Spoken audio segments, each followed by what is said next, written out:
The universe has a cruel sense of humor. Just when you think you've seen the worst it can offer, it finds new ways to break your heart. Captain Vextar had learned this lesson the hard way as he stumbled through the smoke-choked corridors of the final dawn, his ceremonial armor now nothing more than scrap metal fused to his dying flesh. The bioweapon coursing through his veins had turned his once magnificent scales from deep emerald to the color of old blood, and each breath felt like swallowing molten glass. You know that feeling when you're running late for something important, and every traffic light turns red? Now imagine that feeling, but instead of being late for work, you're late for saving your entire species from extinction. That was Vextar's Tuesday. The emergency klaxons had been wailing for so long that most of his crew had stopped hearing them. The sound had become part of the ship's death song, a mechanical requiem for a civilization that had once spanned half the galaxy. Through the flickering bioluminescent walls, he could see the telltale signs of the plague's advanced organic conduits turning black. The ship's living systems shutting down one by one as the hegemony weapon rewrote their genetic code. "Sir." Communications Officer Yindle's voice cracked like a teenager's, though she was 300 years old and had survived the siege of Corvash Prime. "The hegemony plague ships, they've found us again." Vextar hauled himself onto the bridge, his legs threatening to buckle with every step. The view screen showed what nightmares looked like when they learned to fly 17 sleek vessels emerging from hyperspace like metallic sharks sensing blood in the water. Their hulls were smooth, featureless, perfect in their mechanical hatred. No weapons visible, because they didn't need weapons. They carried something far worse. But here's the thing about the hegemony that made them truly terrifying. They didn't just want to kill you. Any species with fusion bombs could do that.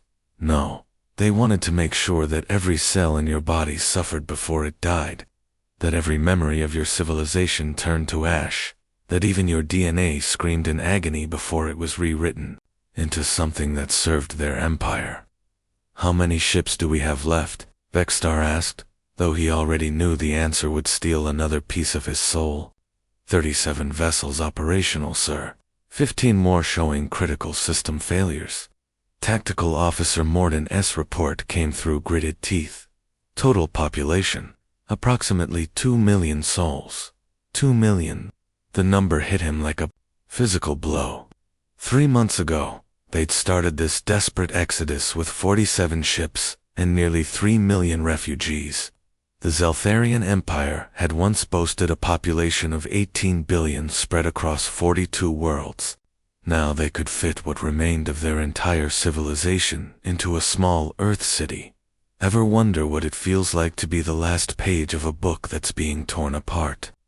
That's what looking at those population numbers felt like. The plague ships moved with mechanical precision, forming a perfect containment pattern around the refugee fleet. Vextar had seen this formation before, at the fall of Zelthera Prime, at the burning of the crystal colonies, at 17 other systems where hope had gone to die. They would release their bioweapon in exactly 4 minutes and 30 seconds. Seed timed it during previous encounters. Just long enough for their victims to contemplate their fate, but not long enough to mount any meaningful resistance. "All ships, emergency jump," he commanded, his voice carrying across the fleet through deteriorating communications. Random coordinates anywhere but here. The jump drives screamed in protest as they spun up to impossible speeds. These organic engines weren't designed for random jumps. They needed careful navigation, precise calculations, days of preparation.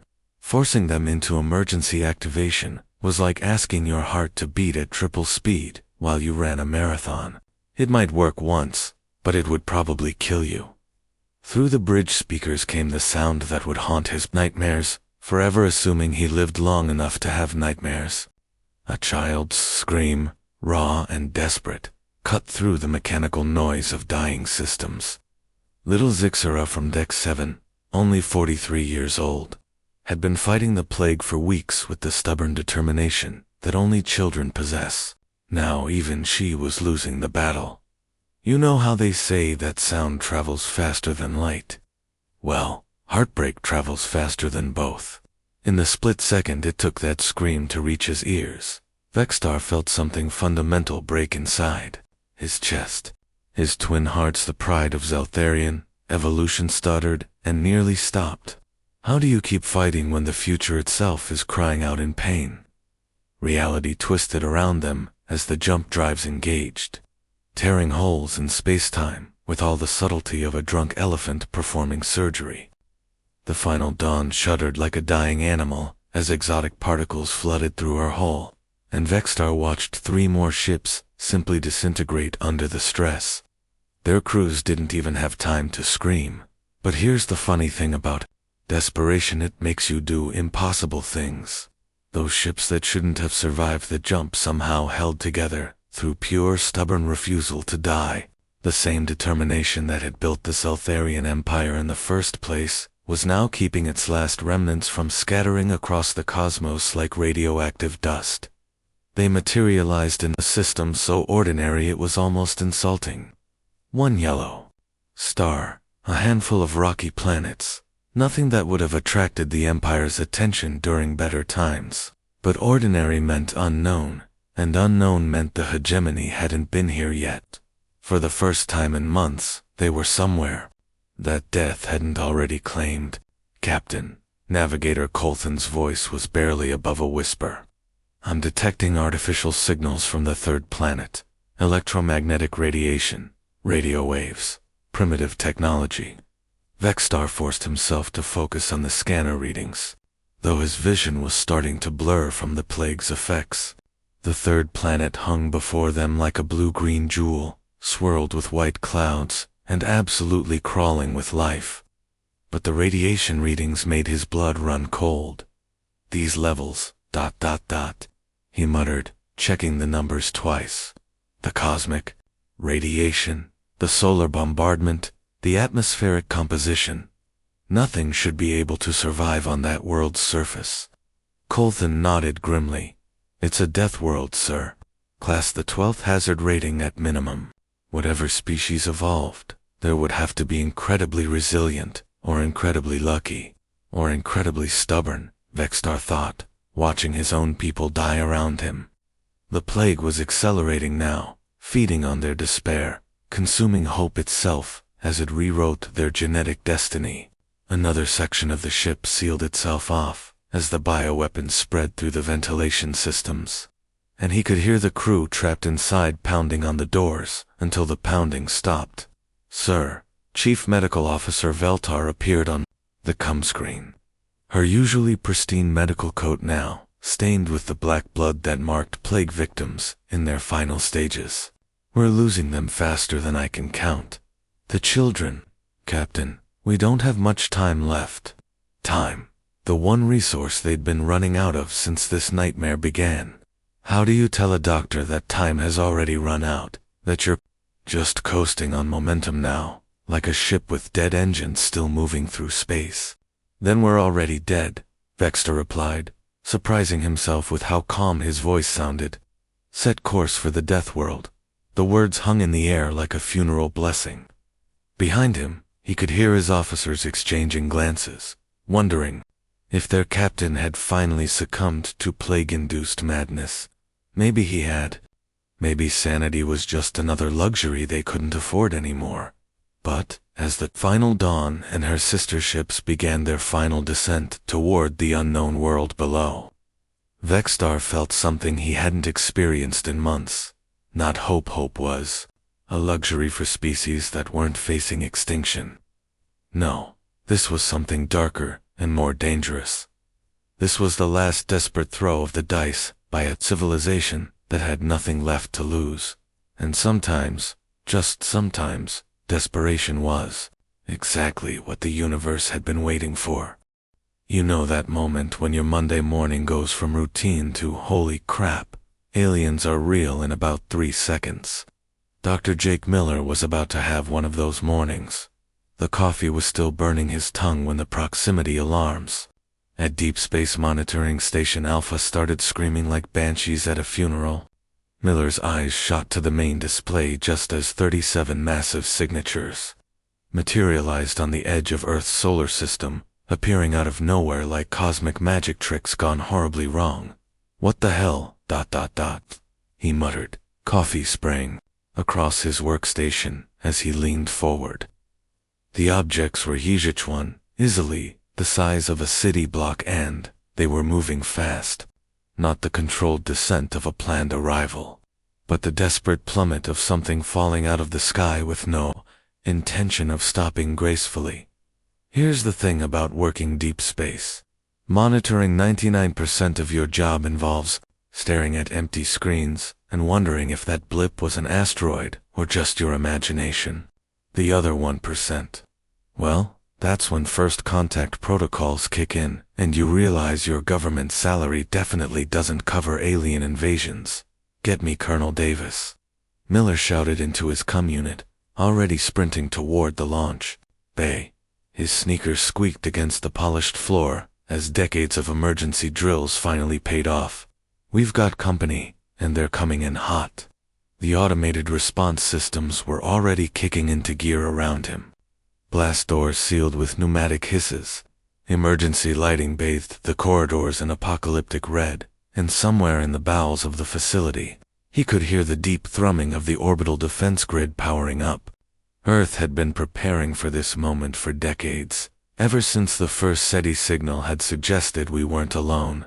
But no amount of preparation really readies you for the day aliens literally fall out of the sky onto your doorstep. Within 20 minutes, a record that would have made NASA weep with envy.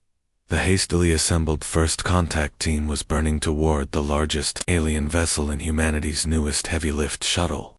The Determination was a beast of engineering, designed to haul massive payloads to Mars and beyond.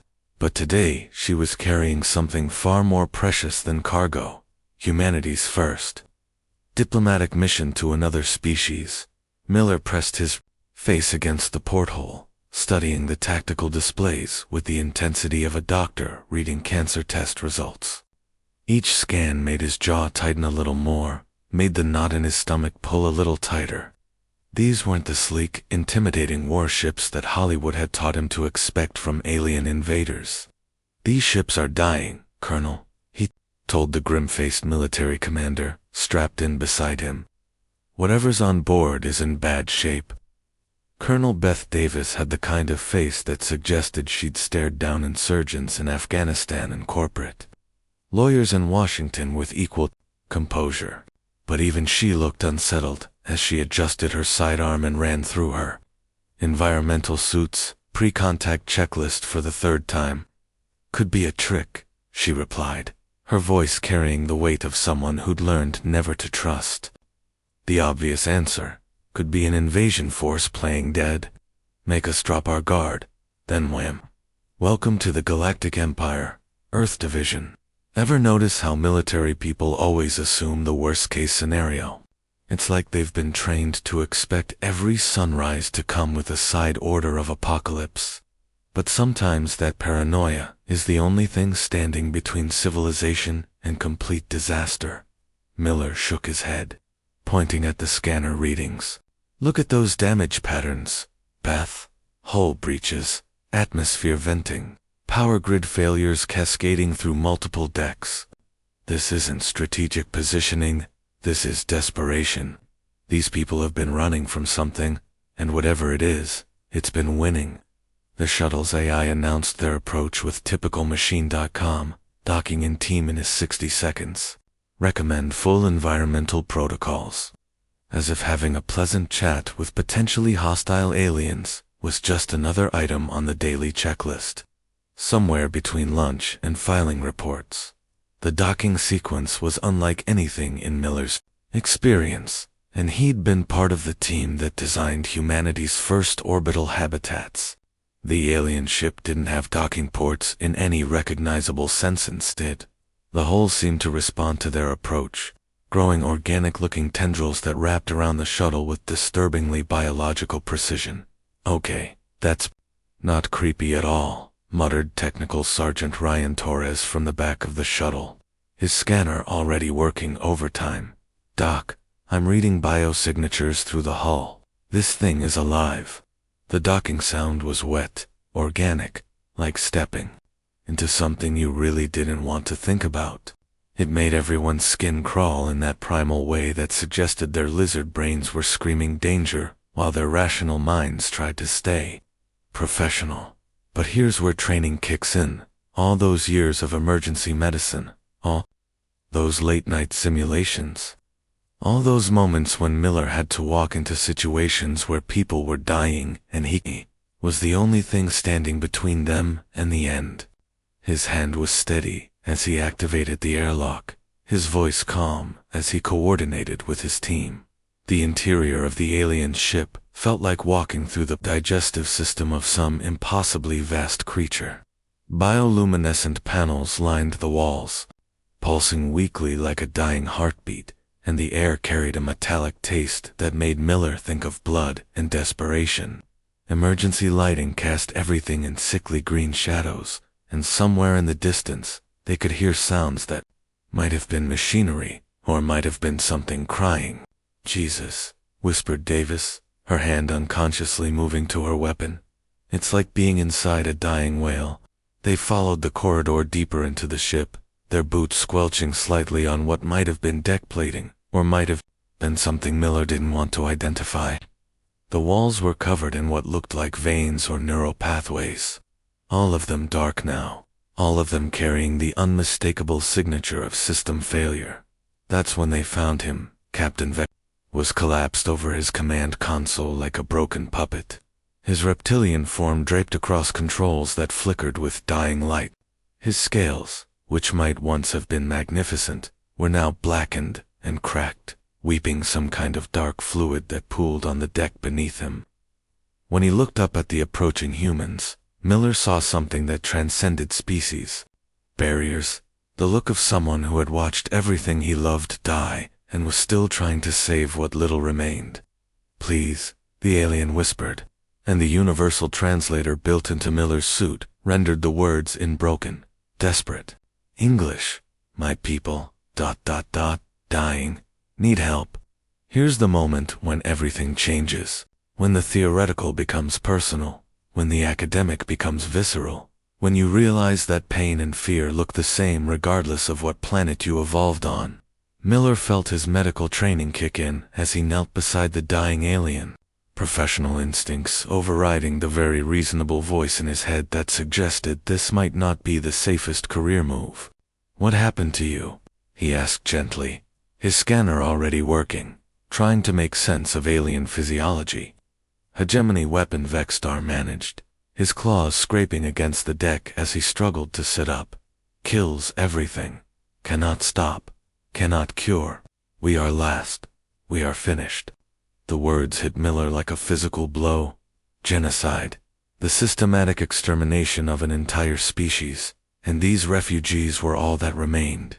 Behind him, he could hear Davis muttering into her comm unit, calling for backup, for medical supplies, for someone higher up the chain of command to make the big decisions. But Torres was already working, his medical scanner painting impossible readings across his display.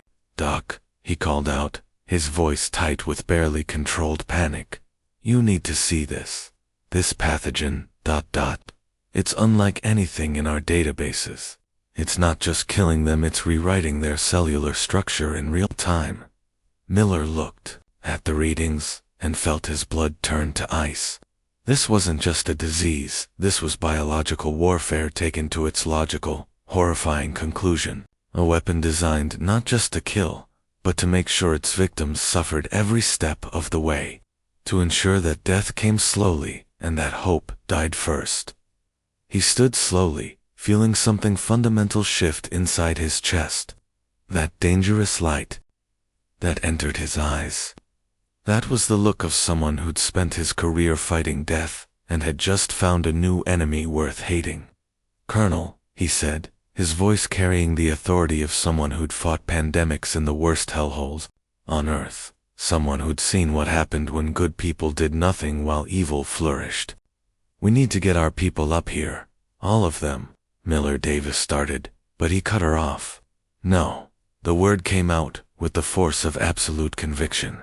Humans don't let genocides happen on our watch. Not anymore. And in that moment, as the first human medical team prepared to wage war against an alien plague, the universe was about to learn something important about the species from the little blue planet. We really, really hate bullies. You know how some meetings change everything? The Kennedy Space Center briefing that put humans on the moon. The Manhattan Project sessions that ended World War II. The boardroom discussions that created the internet. Well, the Emergency Assembly Hall at Houston Space Command was about to host one of those meetings. Except this time, the fate of two entire species hung in the balance. The hall had never hosted aliens before, but then again, it had never hosted the end of the world either. Now it was packed wall to wall with Earth's finest minds, all staring at holographic displays that showed death itself rendered in three-dimensional rotating horror. Scientists, military officers, doctors, and engineers filled every seat, their faces lit by the sickly green glow of alien pathogen models that looked like nightmares designed by a computer. Dr. Amanda Foster stood at the main podium, her usually perfect CDC shoed blazer wrinkled from 36 hours of non-stop analysis. As the world's top xenobiologist, a job title that had been purely theoretical until about 48 hours ago. She had the dubious honor of explaining to humanity's leadership exactly how screwed they all were. This isn't just a weapon, she said, pointing at the rotating molecular structure with barely controlled fury in her voice. It's an abomination. Look at these protein chains, these enzymatic pathways. This thing was designed by something that understands biological systems better than we understand our own smartphones. The hologram showed the Zeltharian plague in all its terrible glory, a microscopic killing machine that looked like it had been assembled by a committee of demons with advanced degrees in biochemistry. Each component was a masterpiece of malevolent engineering, designed to cause maximum suffering while ensuring complete species extinction. Ever wonder what evil looks like when it has a PhD? This was a genocide wrapped in scientific precision and delivered with the efficiency of a luxury car assembly line. General Marcus Thompson, whose weathered face had seen everything from desert warfare to congressional budget meetings, leaned forward in his chair. Cut to the chase. Doctor, how long do we have? The question hung in the air like a death sentence waiting to be pronounced. Miller, still wearing his hastily assembled contact suit, stepped up to the display. The Zell have maybe weeks. Their immune systems are completely overwhelmed. But if this thing adapts to human physiology, he didn't need to finish the sentence. Everyone in the room could do that math. 7 billion humans, one planet, nowhere to run. The hegemony weapon had already consumed 17 alien worlds. What was one more? But here's where the story takes an interesting turn. Because humans have this annoying habit of refusing to accept the inevitable. It won't, interrupted a voice from the back of the room.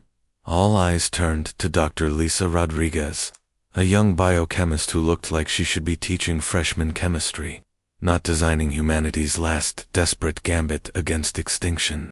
She stood slowly, clutching her laptop like it contained the secrets of the universe, which, as it turned out, it kind of did. Because we're not going to give it the chance, she continued, walking toward the main display with the kind of confidence that suggested she'd already solved problems the rest of them hadn't even understood yet.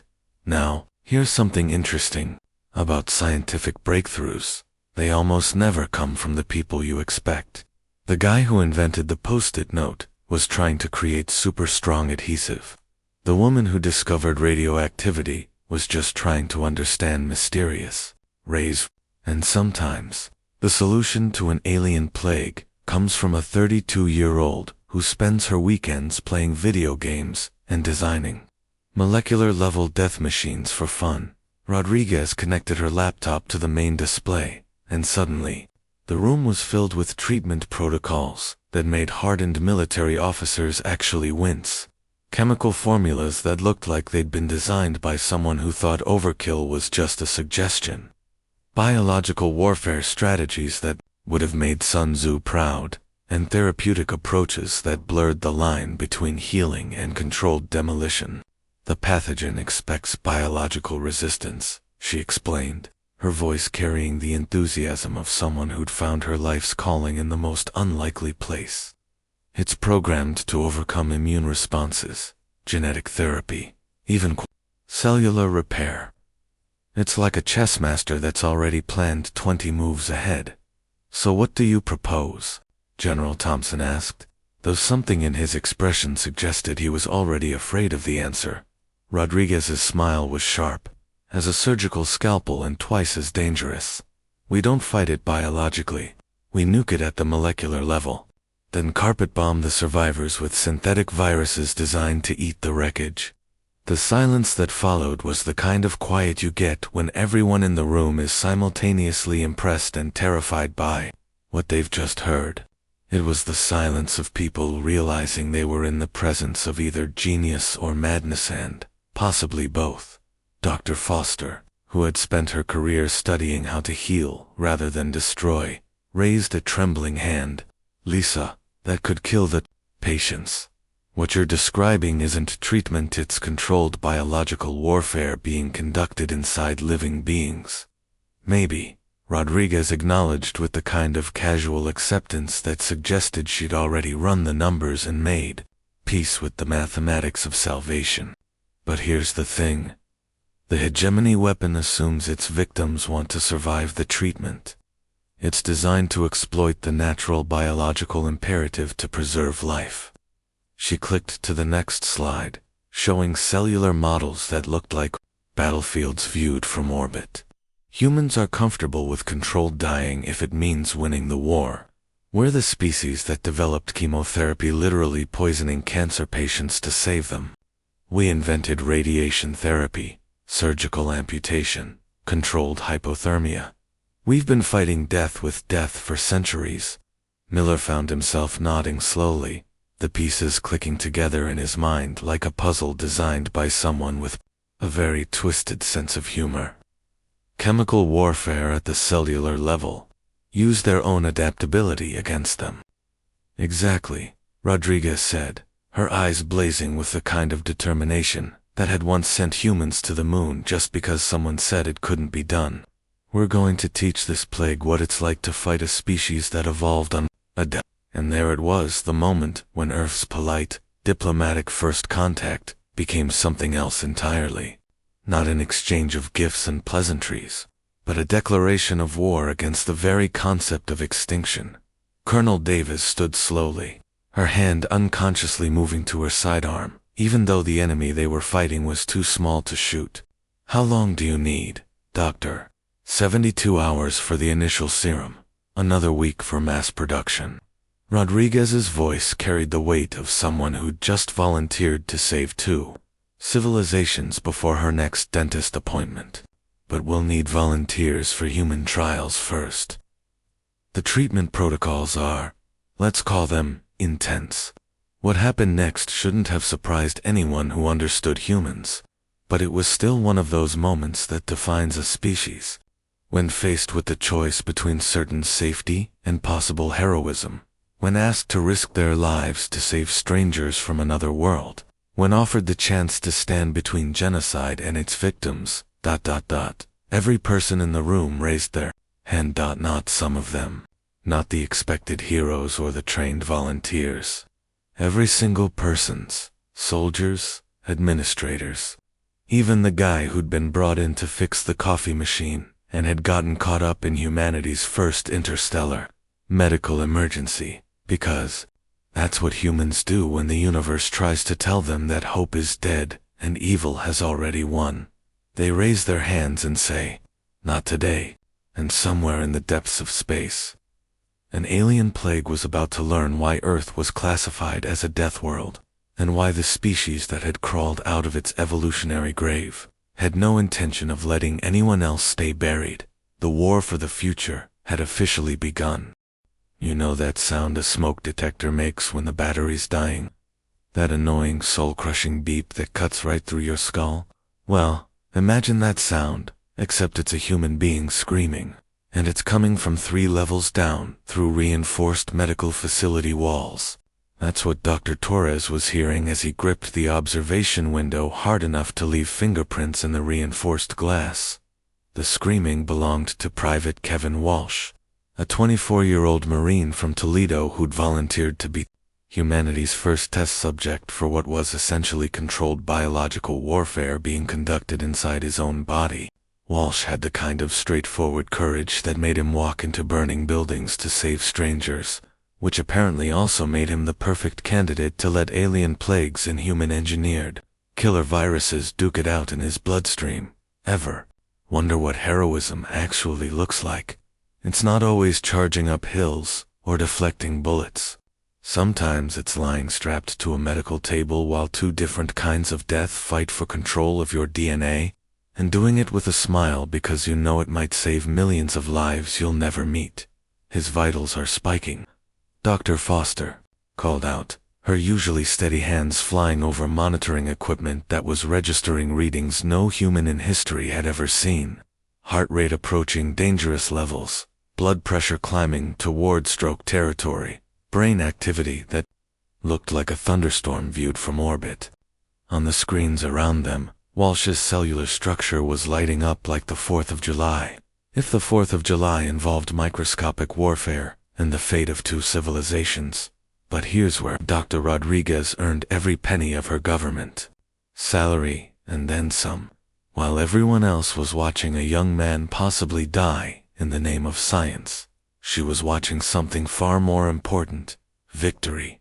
Hold steady, she commanded from the main console, her voice carrying the authority of someone who'd bet everything on a theory and was watching it prove itself in real time. The serum's working. Look at the cellular breakdown. On the high-definition displays that surrounded the observation deck, the impossible was happening. The hegemony weapon, that perfect killing machine that had consumed 17 worlds and driven an entire species to the brink of extinction, was dying. Not adapting, not evolving, not finding some clever biological workaround like it had done countless times before. Actually, genuinely, completely dying as the human-engineered hunter-killer. Viruses tore it apart at the quantum level. You know that feeling when you're trying to open a jar of pickles and you've been struggling for 10 minutes, and then your teenager walks over and opens it with one twist? That's what the hegemony plague was experiencing right now.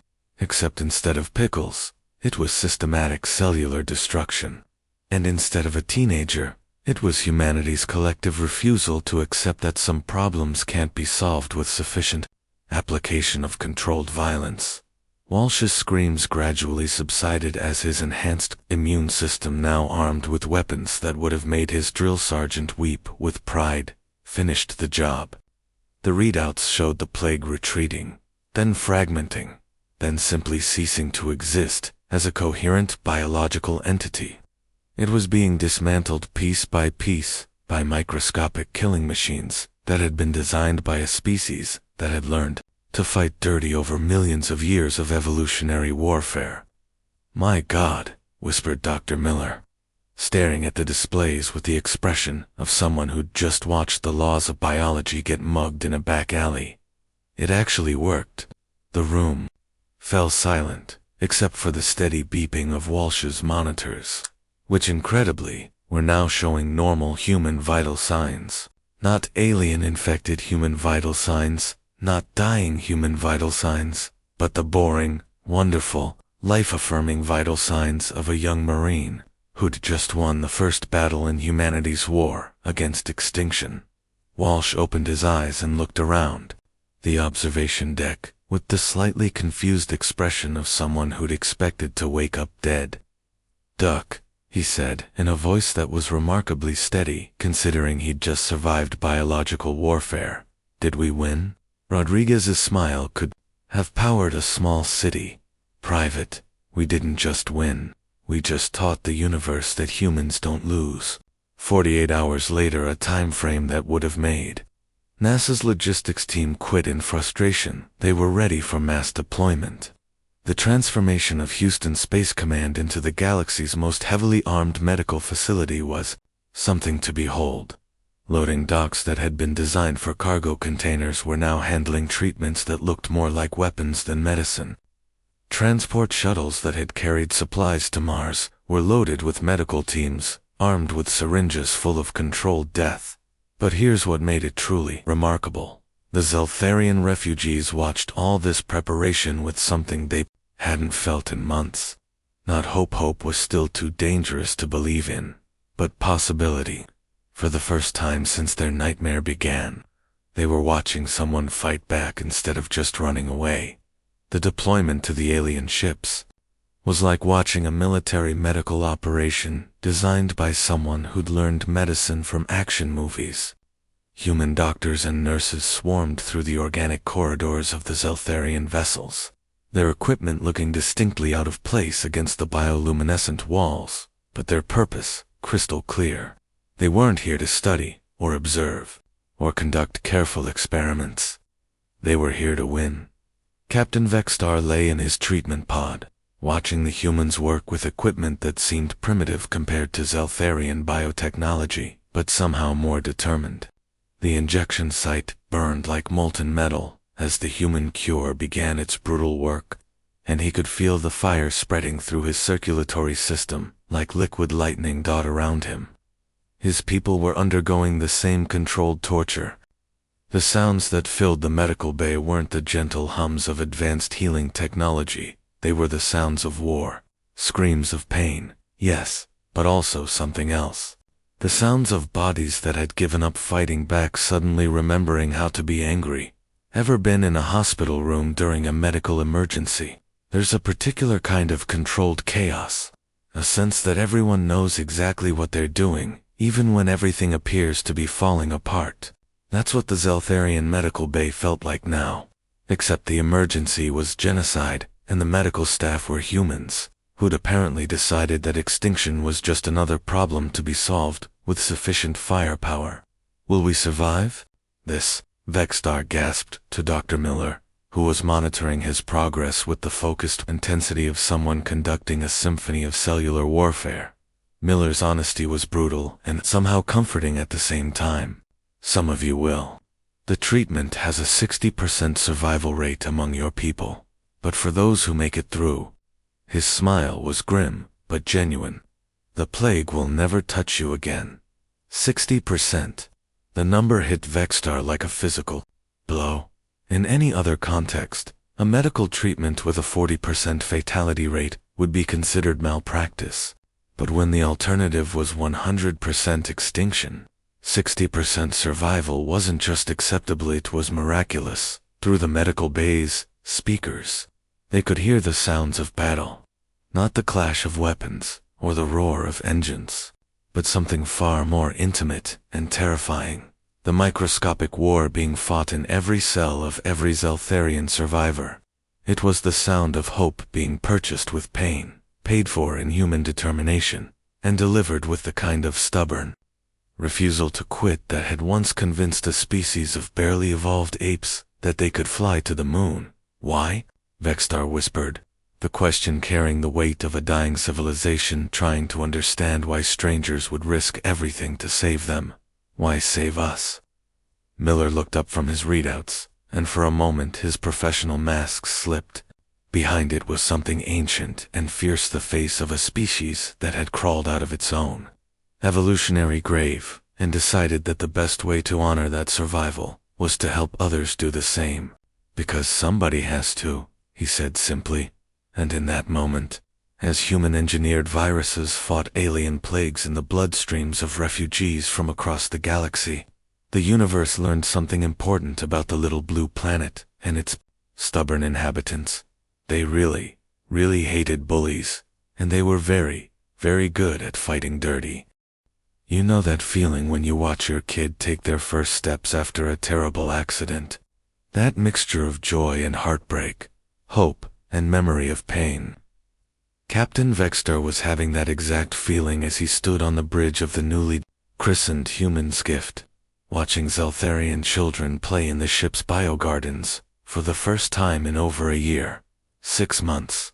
That's all it had taken for humanity to do what the greatest minds of the Zeltharian Empire couldn't accomplish in 3 years of desperate research. 6 months to turn certain extinction into something that looked suspiciously like hope. The children running through the corridors now bore the faint scars that marked all plague, survivors' thin lines of silver where their scales had regrown. But their laughter echoed through spaces that had once known only the sounds of dying.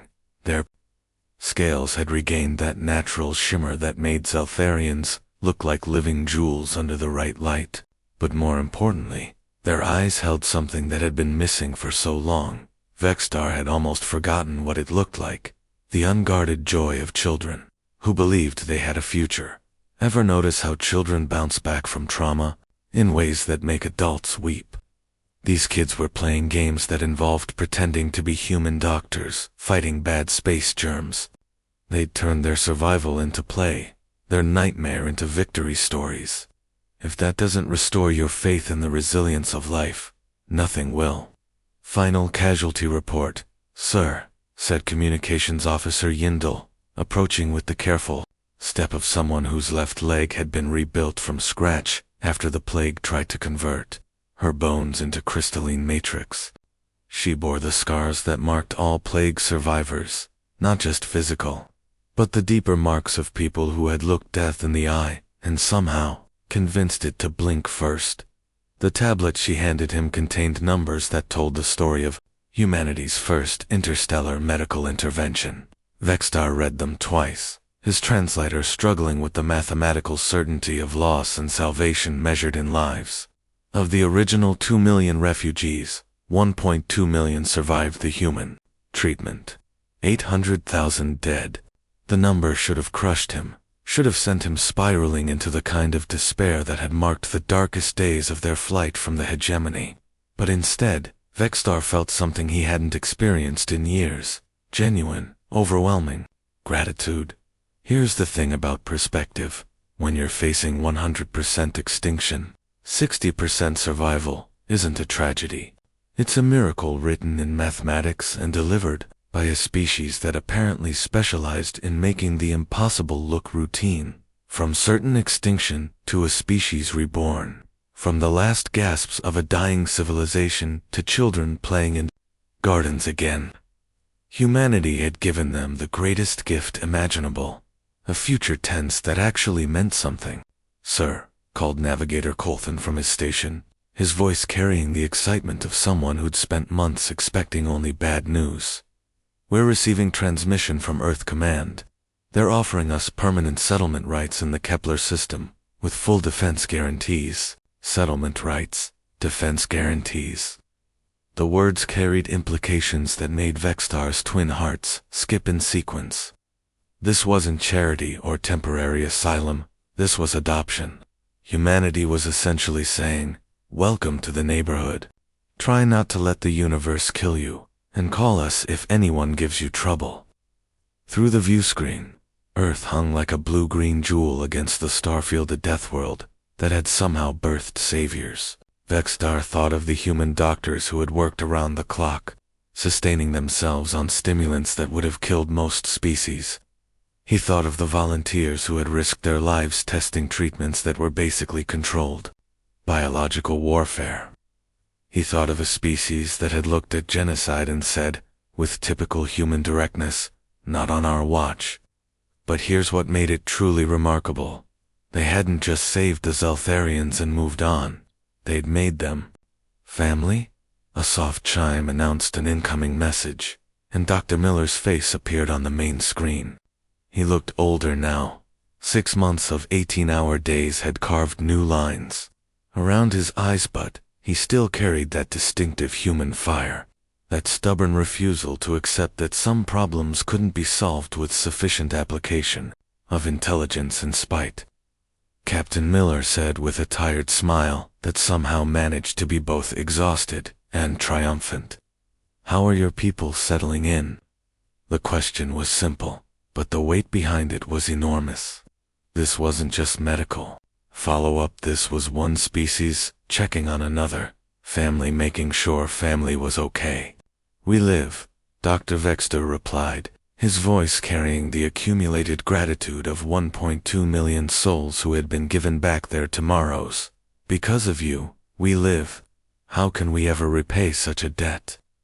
Miller's grin widened, and for a moment, he looked less like an exhausted medical professional and more like a human being who'd just been reminded why he'd chosen his profession in the first place. Just remember what you learned here, he said, leaning forward slightly. The universe is full of bullies, like the hegemony. Sometimes the only way to stop them is to hit back harder than they expect. It was such a human answer, direct, and carrying the implicit assumption that of course the Zeltharians would pay it forward. Not because they owed a debt, but because that's what decent people did when they saw others in trouble. And if we encounter others like us, Vextar asked, other refugees fleeing extinction? Miller's expression grew serious, but his eyes held that particular gleam that suggested humanity's newest allies were about to learn something important about their adoptive species. Then you do what we did, Miller replied with the tone of someone passing down tribal wisdom. You roll up your sleeves, you ignore the odds, and you get to work. That's the human way in, now it's the Zeltharian way too. The transmission ended, but the implications hung in the air like a challenge to the universe itself. Somewhere out there, the hegemony was still spreading its plague among the innocent, still convinced that superior technology and ruthless efficiency were enough to guarantee victory. They were about to learn something new about the balance of power in this corner of the galaxy. As Vexter looked out at the stars, he realized that the universe had fundamentally changed in the past 6 months, not just because one species had been saved, but because 2 civilizations had learned something valuable about fighting back against the darkness. The hegemony might have superior numbers, better weapons, more advanced technology, but they'd never faced an alliance between a species that had survived extinction and a species that had made defying the impossible into an art form. Behind him, a child's laughter cut through the bridge's quiet humpure, unguarded, carrying the sound of absolute confidence in tomorrow. It was the sound of hope that had been weaponized and unleashed among the stars. The sound of a future that refused to be cancelled by anyone or anything. The universe would never be the same, and frankly, it was about time, because somewhere in the vast darkness between the stars, bullies were about to discover that their victims had found some very dangerous friends. Friends who specialized in taking impossible odds and turning them into victory stories. Friends who had looked at certain extinction and responded with the most human phrase imaginable. Hold my coffee and watch this. The age of running was over. The age of fighting back had begun, and the hegemony was about to learn why Earth was classified as a death world, and why the species that had crawled out of its evolutionary grave had no intention of letting anyone else stay buried. The end.